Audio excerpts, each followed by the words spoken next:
Welcome everyone, this is our first video ever with our brand new channel, Real Estate for Real with Arek and Elaine. Thank you so much for tuning in. I am Elaine. I'm a real estate agent with Century21 AllPoints. And I'd like to add that I am a full-time real estate agent. This is my career, it's my passion, this is what I do. The company that I'm with is the #1 Century21 franchise in all of New England. And we happen to have 8 offices located throughout the entire state of Connecticut. So we've got you covered all the way from Branford to Enfield. We've got over 350 agents, and I happen to also be licensed in the state of Massachusetts. My passion for this business is so strong that my son also embraced the real estate industry, and he is a licensed real estate agent as well. And I'm your co-host, Arek, brought to you directly from Poland in 2016.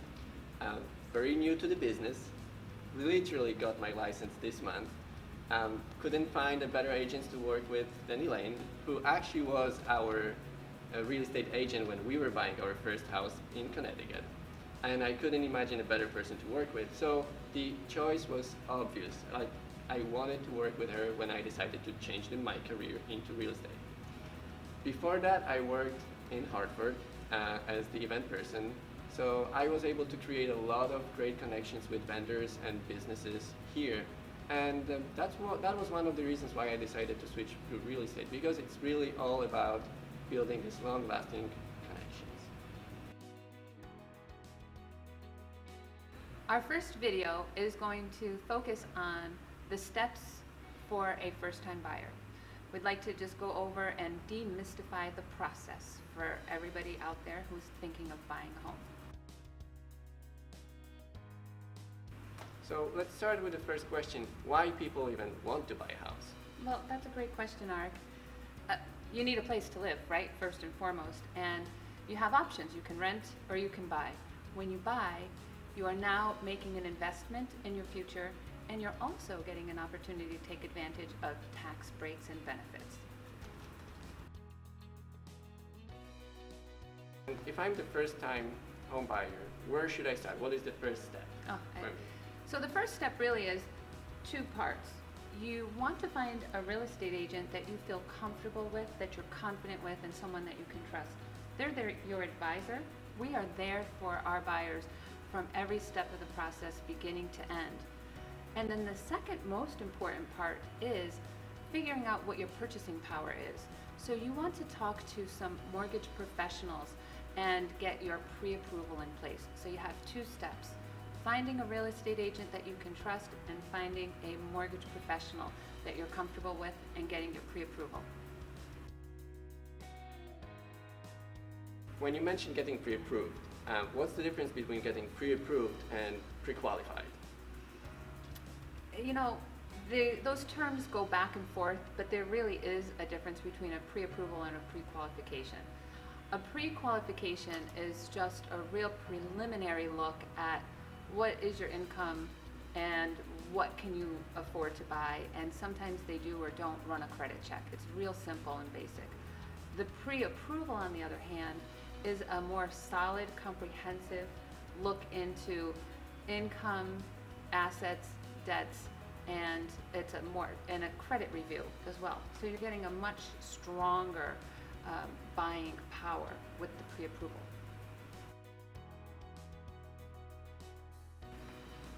When you go for a search for the agent, what are the couple of tips that you could give to you guys to find the best agent that is out there? That's a really good question, because let's face it, everybody knows a lot of real estate agents, but that is step 1. Talk to your friends, ask them who do they use and who do they like, and get some referrals from folks that have already gone through the process. So that's one way. But the other piece that's really important is you want a full-time real estate agent. And that's an important element, and it's a question that people forget to ask their prospective real estate agent. Ask them, do you do this full-time or part-time? You want the agent who's going to be available to answer your questions and your calls at a moment's notice. There's a lot of advantages to working with a full-time agent, so that is really one of the most important elements that I think you need to look for in a real estate agent. And then, as I said before, it's about the trust, the confidence that you have in the person that you're talking to. Are they going to be able to truly represent your best interest? So you have your agent now, and you're already pre-approved. What are the next steps that are the most important in the buying process?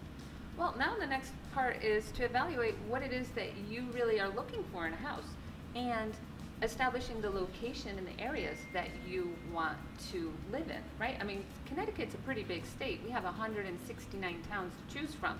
We don't want to look at 169 towns, so we need to narrow that search down and really hone in on what it is that you're looking for in a home to buy. So we do some market analysis. When you search for different towns, would you stick to one neighborhood, or do you look for a couple of neighborhoods? Like, how far do you usually go? Well, that depends on the individual. How far do they want to commute to the things that they like to do? So I start with, where do you work? How far of a drive are you willing to invest in your commute to work? So, and then we can work backwards, and we can build a little perimeter around that spot and move out from there, so that you can cover a couple of towns. You mentioned market analysis. What's that? What's behind that? CMA. Yeah, CMA, market analysis. Well, it's a look at other houses that have sold in the area most recently. We go back about 90 days, we do a 1 mile radius, and we just look at similar houses that have sold by age and square footage to get a value in mind, because we want to make sure that we're offering a fair price. Just because a seller has a listing price of $299 doesn't necessarily mean that's the price you should pay for that house. So now, when you have your all needs and musts covered, it's time to do the fun job. So we're gonna go and look for the houses. Yeah, that is the fun job. So, and the search starts online. It starts on the internet. We will set up a customized search. You're going to receive emails on pretty much a daily basis of houses that you like, and then it's a process of elimination. You'll look at these houses online, and that's the first test they must pass. Then, if you like them online, do a drive-by. Do you like the neighborhood, the area? Do you like the drive it takes to get to the highway? Are there grocery stores nearby? So look at those things. And then we start shopping and making appointments to go look at houses. Typically, I would say that once we get to this point in the process, most of the buyers that we've worked with will find the house that they love and want to move forward with after looking at, say, 3 to 6 houses, and no more than 10. By 10 houses, they've pretty much seen everything that's available, and they're ready to make a choice. When we finished looking at all of the houses, and you found that one that you really like, what we're doing next? What's our next step? Next steps. Well, now we like to look, and we will do a market analysis. As I mentioned, we want to make sure that that listing price is fair and reasonable, and we want to put together a strong offer so that it gets accepted by the seller. And our job is to find that wonderful price that the seller will accept, the lowest possible price that the seller will accept for you. What if there is many offers and there is many people bidding on that house? Oh, that's a good question. So when we have multiple offers and multiple bids, then it's a different strategy that we have to take. And we have to look at what makes your offer the strongest, how do we beat out those competitors, and now we're looking at how much over the listing price are we going to bid in order for you to get that house. When we select the house that we like, how much money do we need to make an offer, and what are the deposits that we need to put?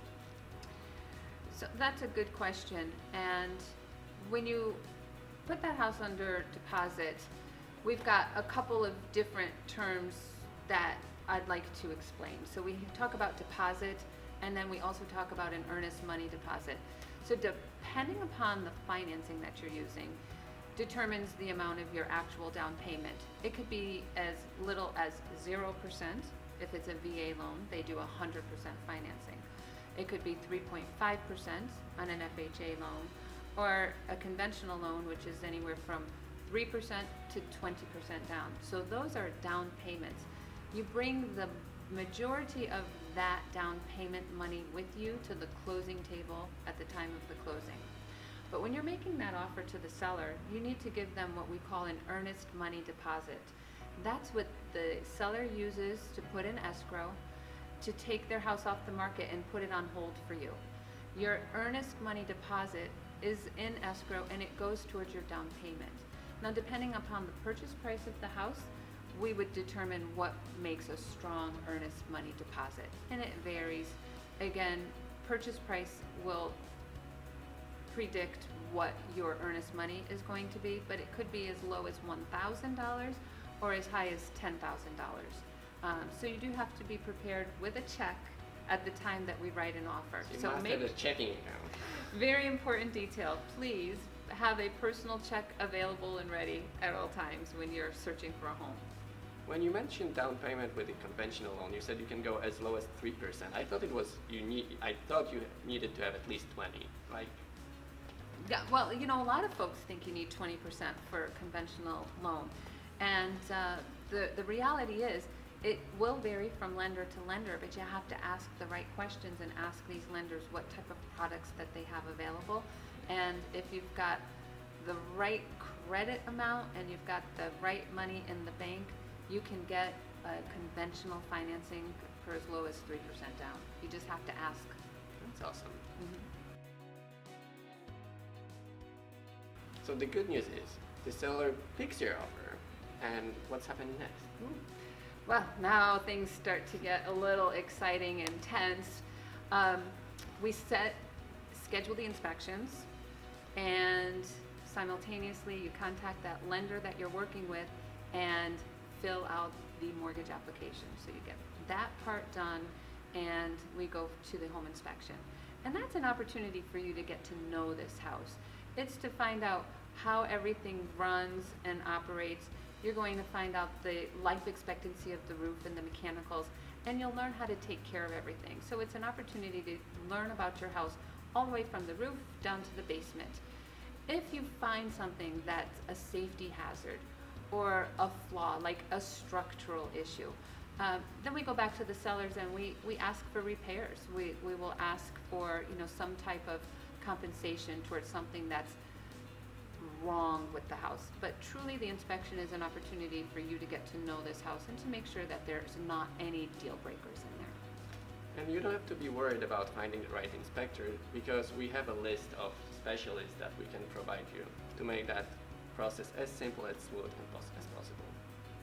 Great point. Yes, we have a great team that we work with, from lenders, attorneys, inspectors, and more. And for the inspections, what do you do? What do you check? What kind of inspections are there that you should cover?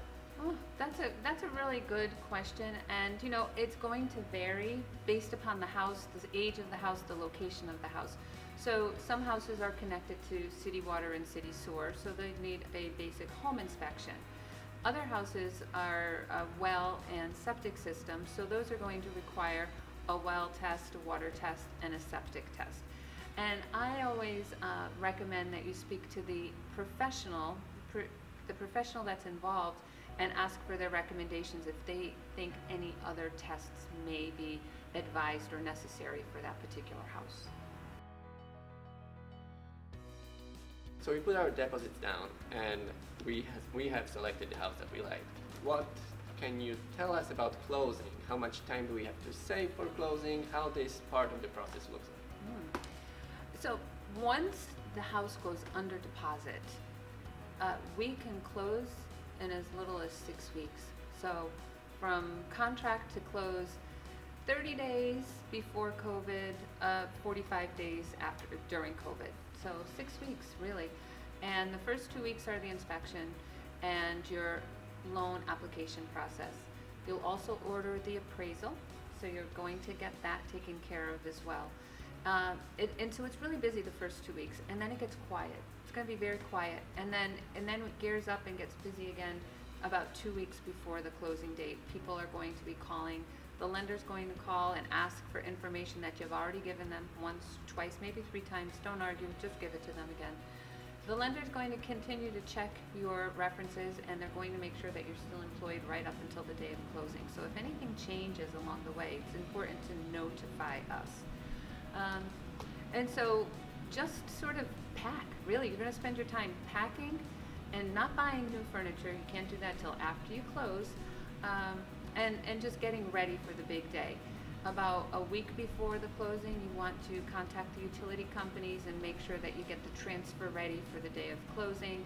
You'll get a call from your real estate closing attorney to tell you how much money you need to be prepared to bring to the closing table. And then, you wait for the day that they schedule your closing date, and you pack up those moving trucks and you get to move. When you have your closing date ready, how much money you have to bring to the table? What are the expenses that you should be prepared before coming to that closing date? I do have a nice breakdown that I share with everybody, but that's a really wonderful question. Part of the biggest expense on the closing cost is setting up your escrow account, and that is money that the lender, your lender, is going to collect from you, and this is your money that would be held in a special account to pay your bill, your property taxes, and your homeowner's insurance. Your lender will pay those bills for you, but they want to use your money, and you have to build up that escrow account in advance. So that's the biggest expense for the closing cost. Other closing costs will involve your real estate closing attorney. Typically that's less than $1,000 unless there's some type of an issue, title issue or something. We've got title and recording fees, that's a few $100s. And then there might be some miscellaneous adjustments for oil and for water and things of that nature. Your lender is also going to collect some closing costs, and that will vary from lender to lender. Perhaps you might be paying a point or two to get a lower rate, so that would be built into the closing cost. So on average, you can expect to about 3% to 5% of the purchase price to be part of your closing cost expenses. So you definitely want to have some money saved in the bank for your closing cost.